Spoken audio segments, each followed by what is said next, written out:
So in this video I'm going to take you through the dependency graph in Rubicon and how that kind of works. So what I have here is what's called the connection editor. Now the connection editor allows you to set up relationships between attributes.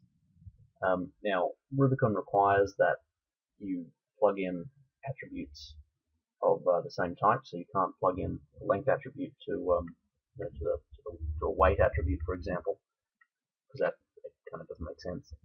So what I've done here is I've got this node, Alt21, we'll load him up. I'm going to grab his actual length, and I'm going to plug it into this guy's explicit length. Actual length is a read-only attribute. Actual length is is kind of what the actual length of the hole is based on what the explicit length has been set to in the current length mode of the hole. So what I've done here is I've changed this guy to what's called an intersection hole, and that basically just given the current angle of the hole, it does a raycast against all of the features in the particular section. And if it finds one, it sets the end of the hole to that point.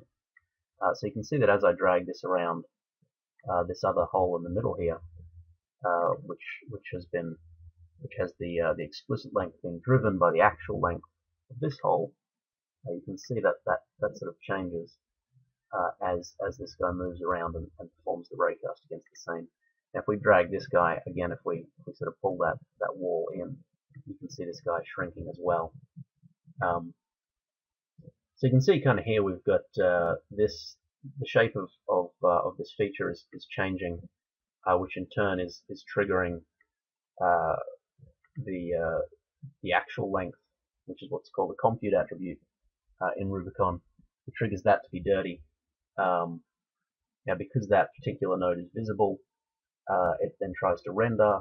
The render call then asks the actual length to resolve itself, and the resolution of that sort of triggers another raycast against the scene, and so that once that resolves, it obviously propagates those changes down to any dependencies downstream. In this case, this particular hole's explicit length value.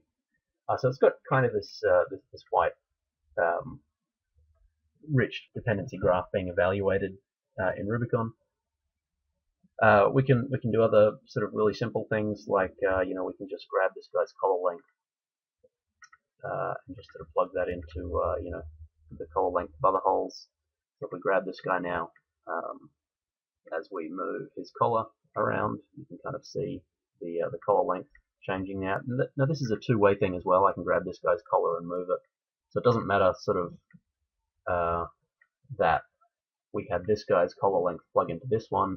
They're both still sort of read and write, and when one changes, it sort of says it pushes those changes out to all of the dependencies. So it's not a one-way sort of connection. It's kind of a bidirectional connection thing. Rubicon also does sort of a bunch of checks to make sure that you don't set up cyclical connections, which would obviously be bad. And again, let's just plug in the diameter there. If we change that to be really large, again you can see both of those diameters change there. So that's pretty cool. That kind of allows you to sort of set up relationships sort of between nodes in your scene, whether they be from a hole to a hole or anything else for that matter. Again, as long as the attributes are of the same type, Rubicon doesn't really care. It's happy to evaluate sort of arbitrary connections between arbitrary nodes.